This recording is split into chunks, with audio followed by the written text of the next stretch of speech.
Hello everyone, welcome to QA Labs for you. I hope you're all safe and healthy. This is another episode of QA SAMVAAD Season 2.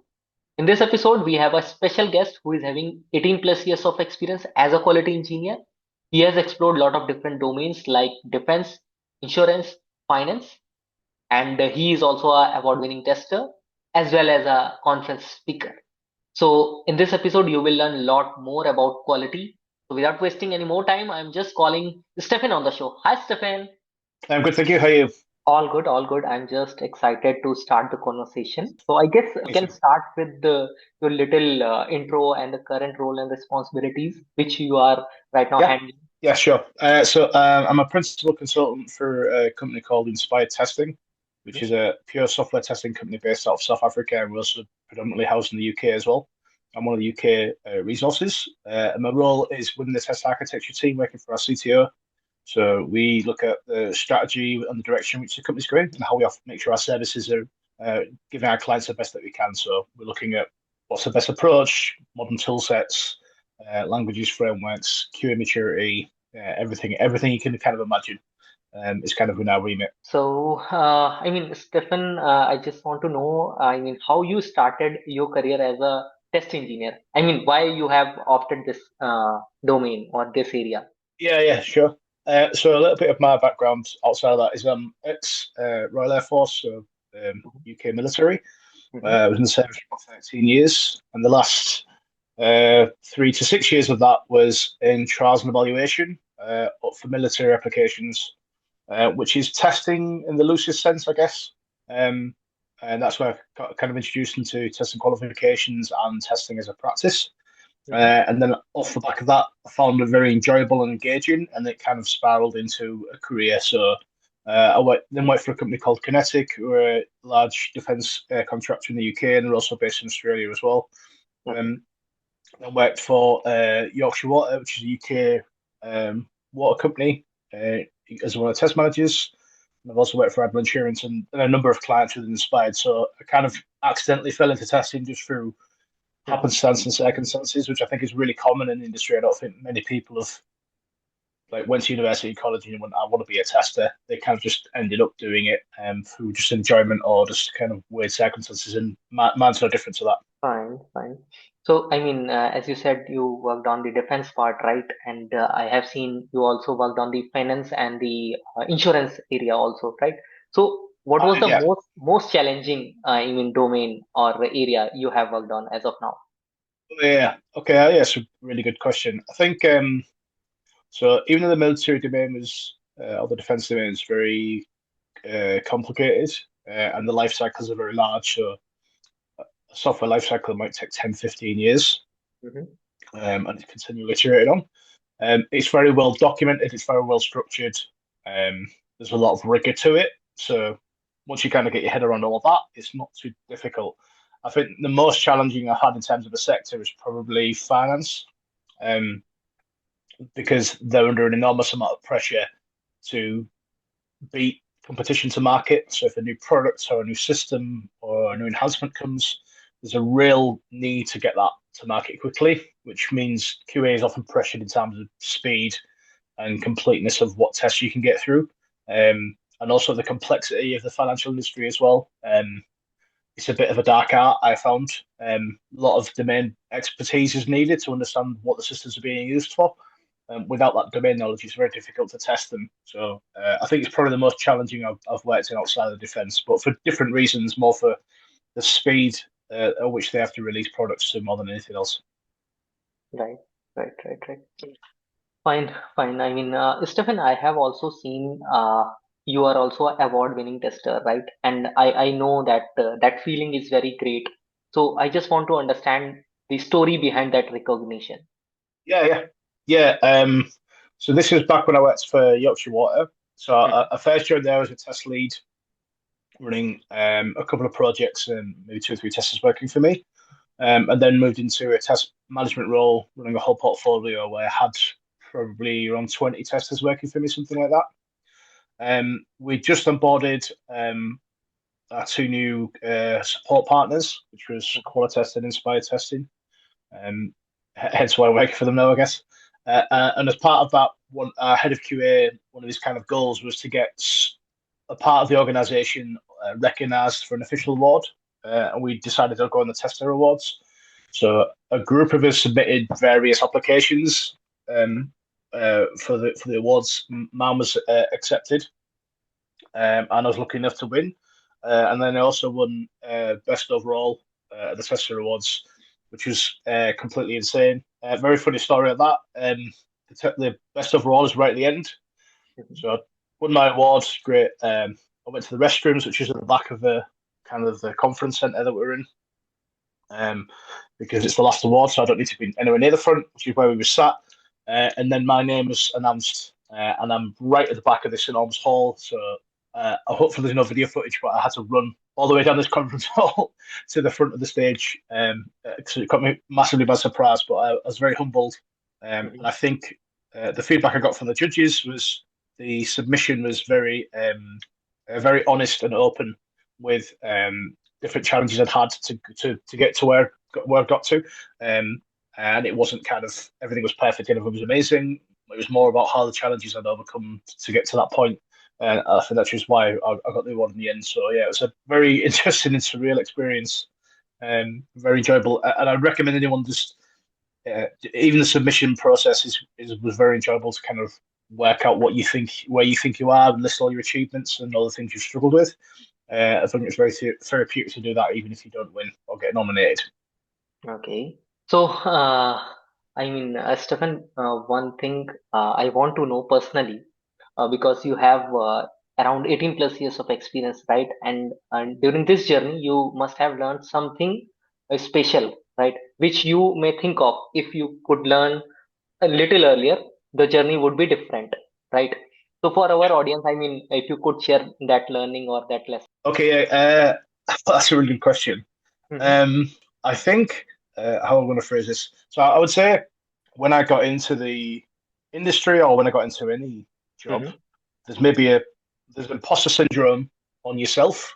So I always had the feeling that I wasn't good enough to do any job I was doing. That was hugely inadequate, and that came from my own personal kind of thought processes. But once you get into a job and you start to learn people and the things that you're doing, you quickly learn that most people feel that way or have similar thoughts, and everyone's just trying their best. And that if you just focus on trying your best and not necessarily chasing what people think you should be doing or not doing, you'll have a much more enjoyable experience. And that's what I've tried to do maybe the last couple of years in my career is Oh, I've always just tried to do what I think is right and do the best I can in that in the given thing. And I might not be the best at a specific topic or specialization, but and do the things that I enjoy and do it to the best of my ability. And I think if you do that, it takes the weight and the anxiety off you to try and perform to a standard that kind of the industry or the market like requires of you. If that answers your question. yep. Okay, so Stephen, did you enjoyed any bug as of now, which has given you more interesting perspective into the quality? I mean, any special bug which you remember right now? Yeah. Okay. Yeah. There's two. Well, one. I guess one's a bug and one's a test. Okay. And I'll try and omit some of the details Mm-hmm. to to protect the people that are enrolled in the story. So one of them was in when I was working in defence, Mm-hmm. and I'll try not to be too specific, but there was basically a value Mm-hmm. that the user could set to give something a specific level of confidence, and it ranged a numerical value from 0 to 100. So that's how confident I am in the thing that I'm seeing from 0 to 100. Pretty self-explanatory. But when we tested it, Mm-hmm. if you say it to any value except 0 and 100, so 1, 2, 3, 7, whatever, any other value, it would Mm-hmm. fail. It wouldn't work. So we immediately flagged that as a massive problem, as you might imagine. But then when we went back to the third party, the developers, Mm-hmm. they showed us the requirement, and the requirement said something like it needs to be set to a value of 0 and 100.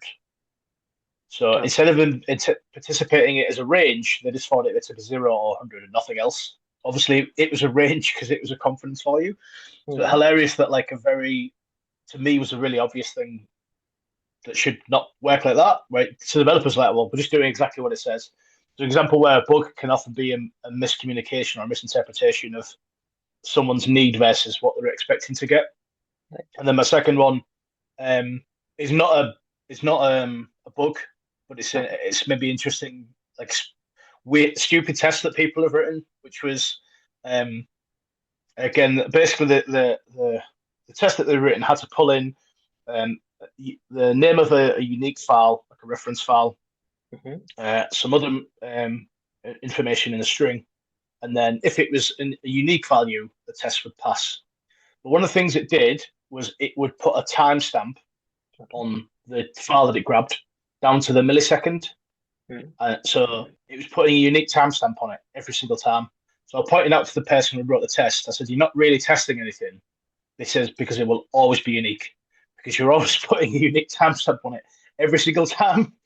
So it's kind of a pointless test. But again, the person couldn't see that perspective. So again, it's another interesting where I think often defects and test cases or kind of poor written tests aren't they're not zooming out and looking at it with a kind of a common sense perspective. To me, it was really obvious it was a test that didn't do anything, but the person at the time just couldn't see that. So that's my two kind of funny story, funny but kind of enlightening stories about defects and like test cases.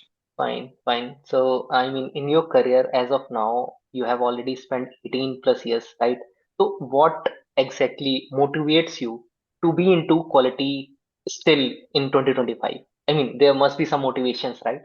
Yeah, sure. Yeah, I think my motivations and wants and needs have changed Mm-hmm. over the time I've been in the industry or around it.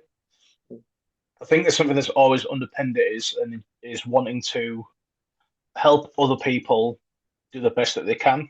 So Mm-hmm. that could be my fellow testers, Mm-hmm. which is why I'm kind of doing the stuff I'm doing with the community here at the moment. It could be with the developers or non-testers, like helping people understand what testing is and isn't, helping organizations and clients get the best quality they can out of something. Um, I find it very disheartening that we've come a long way technologically in the environment in kind of the world that we're in now, but the same kinds of mistakes and issues continue to exist. We still have poorly made software or poorly made applications that are kind of everywhere, and it's kind of just like accepted.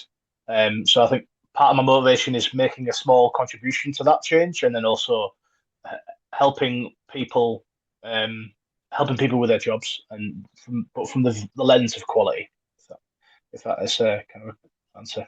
Great, great. Stephen, one thing which is coming into my mind related to quality or QA, I can say, most of the QA are thinking that they are bug hunter. I mean, they have to just find out the bugs, right, on any application. And there is a, I mean, other word that is problem solver, right? So, do you think if QA start changing their mindset from bug hunter to problem solver. So that could actually add value to the business. Yeah, it's a good question. I think, yeah, when you get into the industry, when you maybe start off in testing, you're all about finding as many bugs as you can and breaking the system, to use quotation marks, like break it. Um, my philosophy's evolved a little bit, so I wouldn't say problem solver, but what I would say is information provider. Mm-hmm. So if you boil down testing to like a single sentence in my head, Mm-hmm. testing is providing information to somebody so they can make a decision. And normally that decision is around quality and or risk. So I have done some tests. I found some information for you. Uh, do you want to make a decision to go live with that release, or is the risk too high, or is the risk acceptable? Based on what I've told you, I think if you get a head around all my job is to provide information to you, Mm-hmm. not to chase bugs. Bugs are just a method of translating information to somebody. They can tell you something about the product, but not everything. A test that passes is just as valuable as a test that fails, right? If it's giving you confidence that that part of the release is good, then great. So I think problem solving I would evolve to information provider, but I think you do want to get away from my job is just to find bugs. That's not the start and end of the story. And I think if you do that, you're diluting your job, like your role back to the person that you're supporting. So, Stefan, I want to talk one more challenge for QA, which I am thinking right now, related to their performance or the pressure whatever they are feeling right now into their current projects. Okay, so because of that, I have seen burnout is the biggest challenge for QA, right? They can't handle the pressure, they can't handle the work life balance, right? So do you have some advices for them? Yeah, Especially the new testers into the community. yeah. There's so many people that talk about this, and a lot Mhm. of my posts on LinkedIn are about this a very similar subject, which is kind of is the burnout that testers see. I think Mhm. that burnout comes from trying to do way more than is feasible, right? And trying to control outcomes that you don't control. So, uh, uh, a client or a customer or the project team you work for can just say to you, "I'm going to release this product next week. You've got Mhm. 100 tests to do, right?" That's just not going to be feasible. Well, this is heavy use of automation, but generally, it's external pressure from other people pushed onto testers to hit a deadline 90% of the time, or a budget constraint. So I think testers need to understand that that's an external pressure, and that Mhm. how they react to that external pressure is important, right? So there's times when you've got to challenge that pressure, so that's unsustainable, or that's going to have an impact, Okay. right, on the quality of the product. You can do that, but maybe I can only get 50 of the test done, not 100. Are you happy that I'm only going to get 50 done? I think it also comes to having a voice in that group. So if you're in an agile squad, younger testers tend to be quite quiet and kind of get on with it. You're an equal partner with everyone else on that team. So feel free to raise that voice and just say to people that it's under a significant amount of stress, a significant amount of pressure. We could do with Mhm. some support or some help, or as the ways to manage it. We may get onto it later on, but when I talk about stoicism on the LinkedIn and other points, that's part of it, which is all testers should try and focus on is what they can control, and all the things that they can control in reality is their reaction to external events, how they react to it, and also the quality of their own work. Right, I can't control how many unit tests the developer's done. I can't control the budget that QA has. I can't control the framework that they're asking us to use. I can't control the sector that I'm working in at the time. I can't control the client's opinion on quality. I can't control how many defects are in the product or in the code base, right? Those things are outside of my control. But what I can control is how I interact with people, how I talk to people, the quality of the test cases that I write, the quality of the defect reports I generate, the quality of the interactions I have with people. Those things you can control, and that's what you should focus your efforts on. So, Stefan, if you have to start your career in 2025, right? So, what all three priority things you will do in your career? Yeah, through priority things. Yeah. Um, I would say number one would be developing your critical thinking. Mm-hmm. Right, so developing your ability to critically think and to look at things objectively. The second one would be to understand the kind of tester that you want to be. So testers are often described as T-shaped or cone-shaped, right? Testing is very broad. Do you want to specialize? Do you want to focus on a specific type of testing? Do you want to purely do automation? What is it that you want to do? And what Mm-hmm. is it you enjoy doing? Would be the second thing to help you kind of stay that career. And then I think the third thing is having a rough idea in your head of where you want this journey to go. So some people don't want to become heads of QA, program leads, or whatever that is. Some people are quite happy to just be a test analyst or a test lead or whatever that is, and that's not discrediting that position. And that's just all they want to do, and they want to be the best at that thing. And that's also totally responsible. But I think people just kind of get caught up in having to chase an expectation of the career progression when in reality they might be comfortable at a specific place and just sit there, and that's all also okay.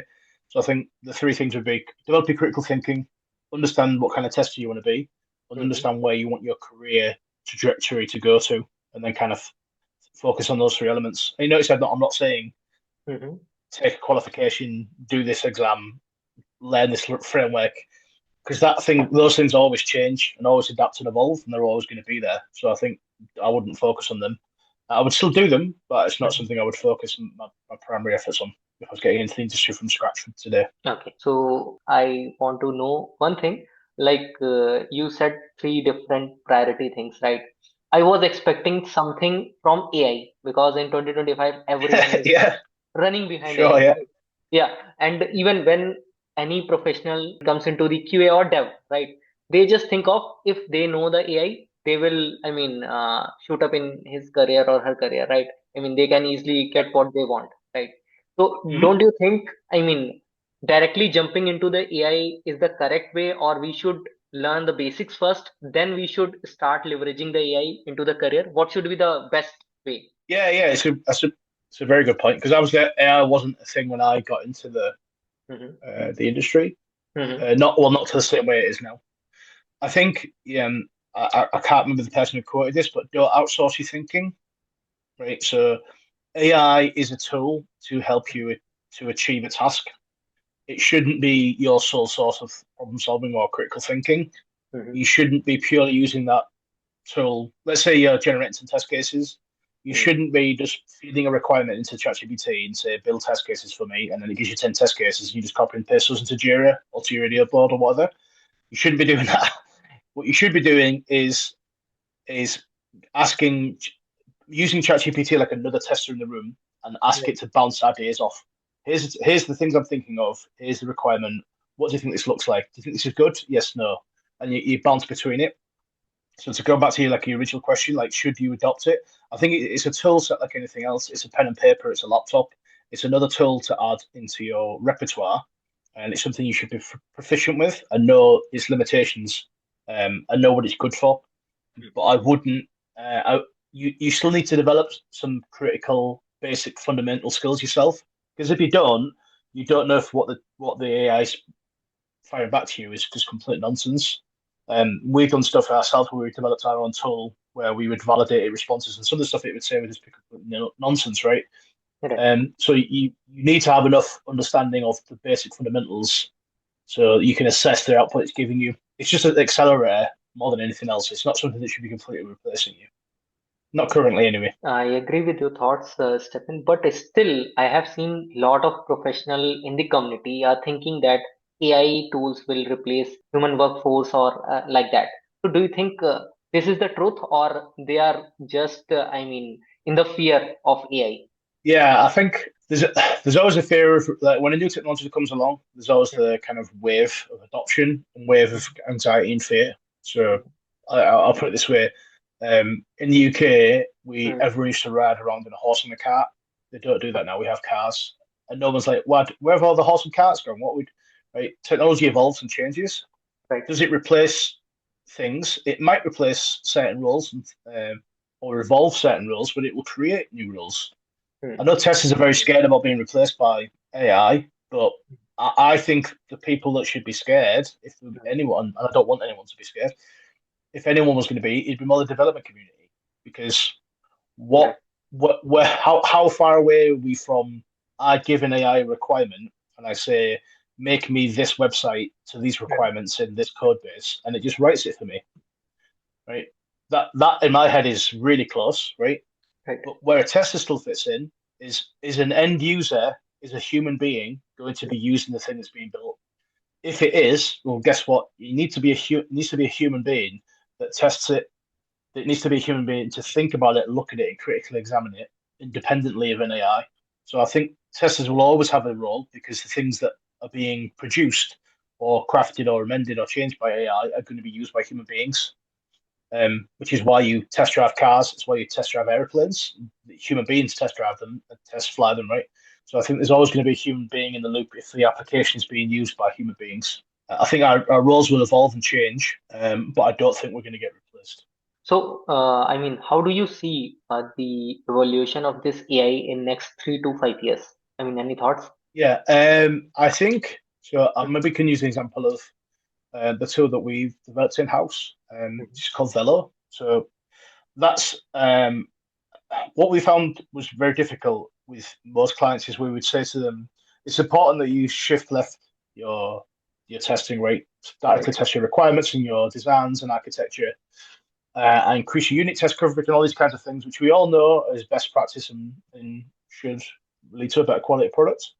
But it's always a chance for people to do. So we created a tool set to accelerate that work right? So what I think you'll see in the next 3 to 5 years is an evolution of kind of more modern DevOps methodologies where AI is built into that entire kind of infinity loop um, infographic. Have you seen that before with DevOps?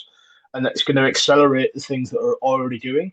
Mm-hmm. Um, Hopefully increase the quality of the things that we're doing because it's allowing us to do things faster and look at areas that we wouldn't necessarily be able to look at because we don't have the time, right? So I think in the next 3 to 5 years, I think you'll have AI accelerators or AI toolsets or assistants or something like that on everyone's machine, and they're probably going to be custom built and crafted for your specific client, industry, and job role and spec and everything else, and it would cater to you.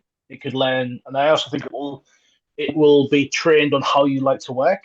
So something I do with any AI I use, I try and get it to learn the way that I like to communicate and the way that I like to think, just so I can bounce those ideas off it and get better responses from the prompts that I give it. So I think AI will be used much more prolifically, but more customized to each individual within their specific industry and specific role that they get. So a test lead will have a separate kind of AI tool than maybe an analyst and maybe an automation engineer. And I think it'll all be specifically catered for their specific jobs that just accelerate the work that they're doing. Thanks, Stephen. I mean, on sharing your thoughts related to AI. Now, I just want to know one more aspect of your career, how you started your journey as a speaker. Yeah. So again, because I didn't get into testing through like kind of the traditional route, I knew conferences happened, but I didn't really know what they were about. So I think 2 years ago, I went to my first conference. I think probably 2 years ago, was roughly that. I really enjoyed it, and then I went to another conference, which was PeersCon, the first one. So that was a podcast in the UK that I'd listened to, and they set up their own conference. Like, oh, that's great. I'm really interested. It's very low cost, Mm-hmm. so barrier to entry was marginal. I went to that. I really enjoyed the very unique speakers that they had, Mm-hmm. and I said to myself, I wonder if I can do that, and if I've got something that's valuable to contribute to the community. Maybe I have. So this year, one of my kind of goals for the year was to speak at a conference.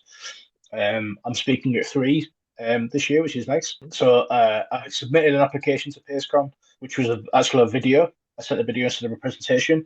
Ah, It was well received, and then I kind of went ahead and did it. My experience again was very unique. So I had some help. A very nice lady who works with us, who made a really nice presentation for me. I had all the ideas, but she made it look nice and pretty. So one thing I would say is, like, if you're doing it, feel free to reach out to people to help you craft some of the material they may be using. The second thing I would say, don't do what I did, which is I just winged it on the day. So I didn't have the scripts, I didn't have any flashcards, I didn't practice it, none of that. I just stood up on stage and literally said, "This is the first time we do this talk. mm-hmm. I'm doing it for live. This is just raw, unedited me." And then it kind of off I went. Um, I would say not don't do that. Maybe do a little bit of preparation.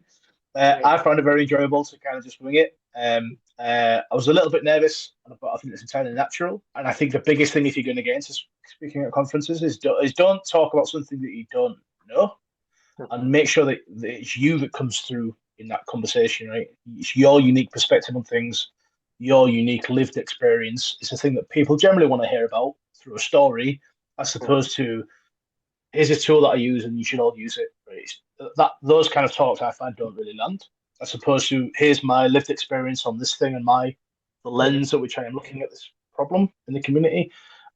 Those are really good. Those are the kind of conference talks that most people will remember and look back on fondly. Okay. So on such conferences or meetups, I mean, one common query which you have heard from the testers around the world, any common thing? Yeah, I think it goes back to so a lot of the questions are around great. The thing you're talking about sounds amazing, but how do I implement that when I'm under such a challenge or pressure at work or with Okay. this client or my team? So I think a Mm-hmm. lot of the questions are around how do I mitigate that pressure externally? How do I still stay relevant in the industry is another one that kind of comes up a lot. Like, how do I make sure I'm still current and still kind of someone to employ? Mm-hmm. They're the most common questions. And the answers I've given to those kind of questions in the past has been, in terms of how do I make the best of it, is like go back to the truth of the argument. So there's a talk I went to which was around quality versus speed and how you could try and balance those two almost opposing forces. And the question I had was, Mm-hmm. there's a bit where on like a graph that he had, the speed would come down as the quality started to increase, and then they would kind of both level out. So obviously, as the speed dropped off, the business or the client or the industry or your sponsor is going to kick off because you're slowing down. So I said to him, "What do you do in those conversations when they kick off about it?" And he was like, "You be upfront with them ahead of time. This is what we're going to expect to happen. This is what you'll see, and this is why it's going to happen this way." So making sure there's that open, upfront, honest communication to prevent that anxiety coming back this way. And then the second point I said around how do you stay relevant, is it goes back to my answer of the three things. One of those things is what kind of tester do you want to be? Right, I want to be this kind of tester, and I'm interested in X, Y, and Z. And hopefully, the things that you're interested in also align to what the industry needs and wants at the time as well. Or even craft a niche yourself, craft out an area that you think is a void in the testing space and create something unique for yourself. That's what I would say to kind of make yourself be relevant, force that relevance back onto people. Okay, fine. I mean, that's great. I was expecting some other, but yeah, I mean, these are the important one also. So, Stefan, in your conferences and in your post also on the LinkedIn, I have seen a word that is stoicism, right? So I just want to understand how this word become a part of your testing philosophy. Yeah, I'll try and give you the shortened down version of it. So basically, I had a number of personal struggles throughout my life, various external Mm-hmm. events, loss of family members, illnesses, etc. Okay. It led me to a place where I was struggling to get through my work, my day-to-day life, and I need something to try and help me make sense of it all, make sense of the chaos, I guess. I found a quote from Marcus Aurelius, who's a Stoic philosopher, which I'll get to in a second, or a kind of a small quote, which is kind of the obstacle is the way, which is the challenge is the opportunity, is another way of saying it. So this is a philosophy that I kind of accidentally bumped into through a YouTube session, I guess, just watching YouTube videos, and it's kind of appeared to me. So I Okay. adopted Stoic principles and Stoic philosophy as much as I could into my general life, into my personal life, my Mhm. friends and family, and I saw a massive benefit to me doing that. So then I said to myself, well, if it's working for me personally, it's working for my friends, it's working for my hobbies and my interests. Will it work for testing? Well, let's test that theory.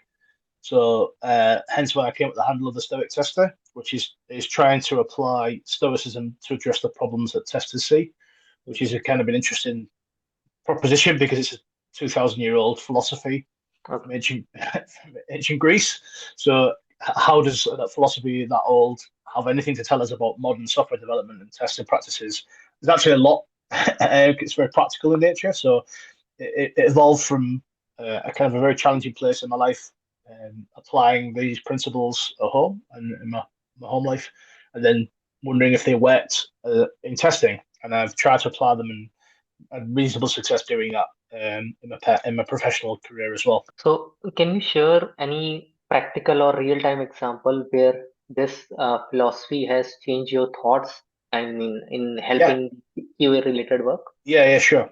Mm-hmm. So one of the principles of philosophy, of Stoic philosophy, is the dichotomy of control, Mm-hmm. which is the main problem that people have, like in life and also in testing, is that they think they have control over things that they don't. So they have an expectation of an outcome of happening in a certain way, when in reality you don't have that control. The only thing I really have control of as an individual Mm-hmm. is the quality of my thoughts. So how I react to something that's happened is the only thing I can control. And I'll give you a practical example based upon real world experience that I've had. So there was when I was working for one of my clients, there was a large website change that we are going to implement, which would potentially introduce a lot of traffic to the website, way more traffic than we're currently expecting. I was the test manager at the time, so I said, I believe there's a need to performance test this change to see what impact there is on the website. They'd not done any performance testing kind of before to the website, so I said, well, maybe we need to just do some baseline, maybe some spikes, some load testing on the website to see how it will handle different traffic loads. So we've got some level of confidence before this website change comes. The pushback I got from, I'll just let's say the business was, well, the websites can handle 70,000 concurrent users and has done for the last 2 years. And I said, that's great. Love that. Thanks. Useful information. But how much more traffic are you expecting with this website release? And they said, no idea. So, well, what if it's 10 times that? Unlikely, but it could be, right? Right. So these conversations went back and forth and back and forth and back and forth. And in the end, basically, they pushed testing into a position of, we don't think you need to do it, right? We don't think it's necessary. So I could, at that situation where someone says to me as a test manager, we don't think you should do that testing, right? There's a real obvious response of, you can't tell me what to do. I'm the person dictating a strategy or an approach. And I would forcibly push back on that, right? But I've got to understand. So that's like a normal, healthy reaction, and still have that totally.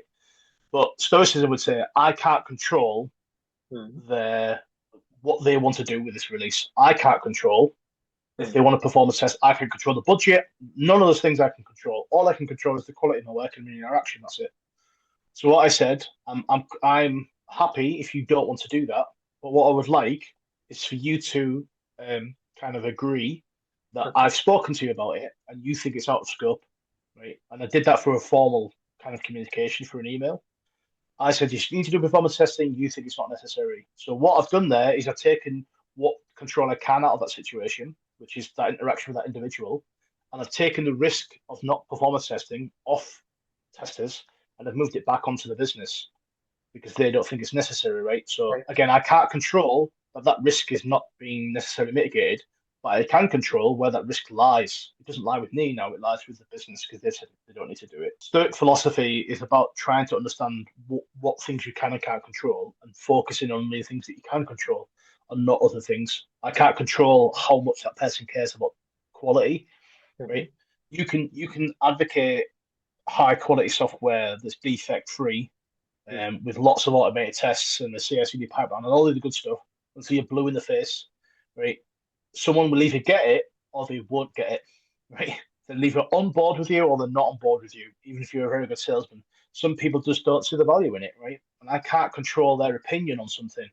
I can Correct. try and inform them, educate them, communicate with them, but I have to accept that what their beliefs are, what their beliefs are, and I try and meet them in the middle ground. And that's what Stoicism really helped me with, is those difficult conversations with stakeholders when uh, there's something that's going to happen outside of my control, and how do I get some kind of um, calm in the chaos? That's where it's really helped. Makes sense. Makes sense.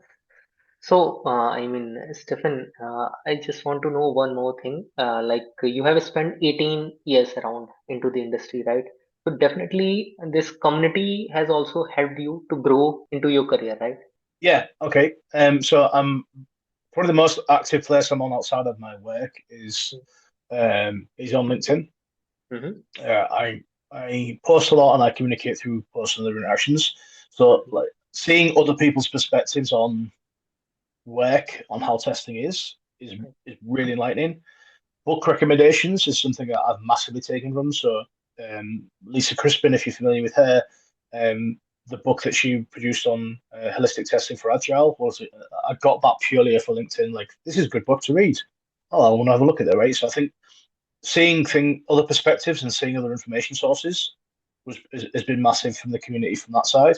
The support that you get when you go to a conference and the encouragement and the interaction that you get is huge on Mm-hmm. sharing ideas, and people responding to your ideas is massive.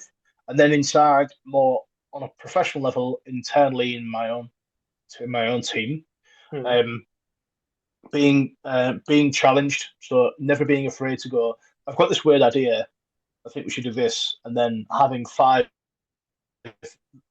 equally experienced or more experienced individuals kind of Mm-hmm.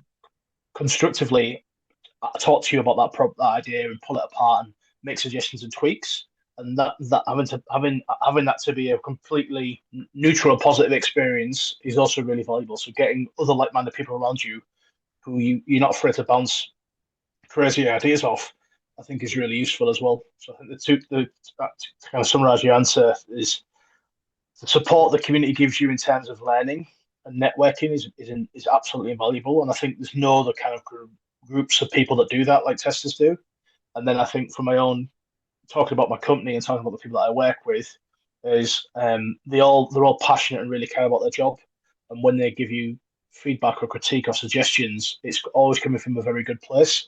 And that's a very healthy working environment to live in, and it really develops your skill set and pushes your boundaries of your understanding. Stephen, in the current scenario, if I talk about 2025, so in this year, I mean, someone is inspiring you into the community, into the, I mean, testing world. Anyone works or anything, I mean, because we are on LinkedIn, right?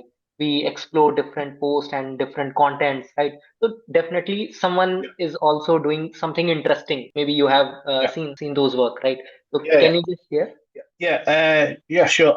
So I did a name drop Lisa Crispin, who does the agile testing school, Mhm. agile testing and processing approach. I love her work, and agile testing is something I really enjoy and I think I'm good at. So I always enjoy her thoughts and share some content. There's a bit of a legend in the UK community called Lee Rathbone. He's a prolific conference speaker. He's been in the industry forever, as far as I can tell.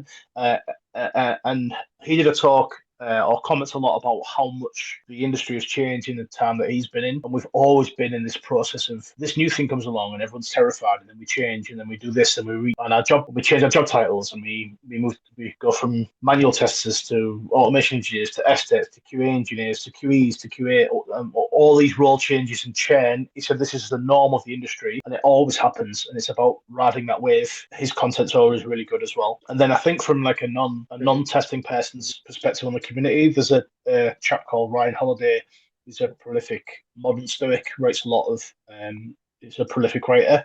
A lot of his posts on the Daily Stoic as well is really good, just as a kind of just nice, happy kind of cheer me up kind of posts. Also really good, just as a just kind of set me up for the day or for the week. And those were the three that immediately spring to mind. Okay. So any one message you want to convey to the community through this episode? Yeah, I think my message is you're all working very hard. Proud of the work that you're doing, and enjoy the craft. You're in a very interesting industry and a very interesting time in history. So be proud of what you're doing. I'm proud of you doing a good job.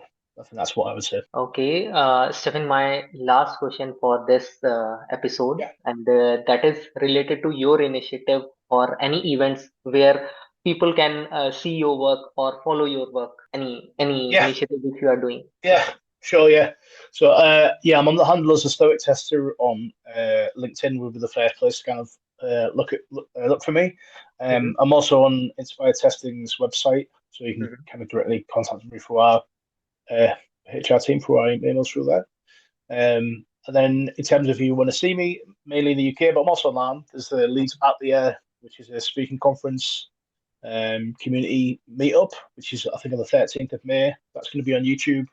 Okay. Going to be broadcasted there, and then I'm also at the A4Q Testing Summit. I think second week of June, which is also online as well. So subscribe to that summit. It's a free conference online.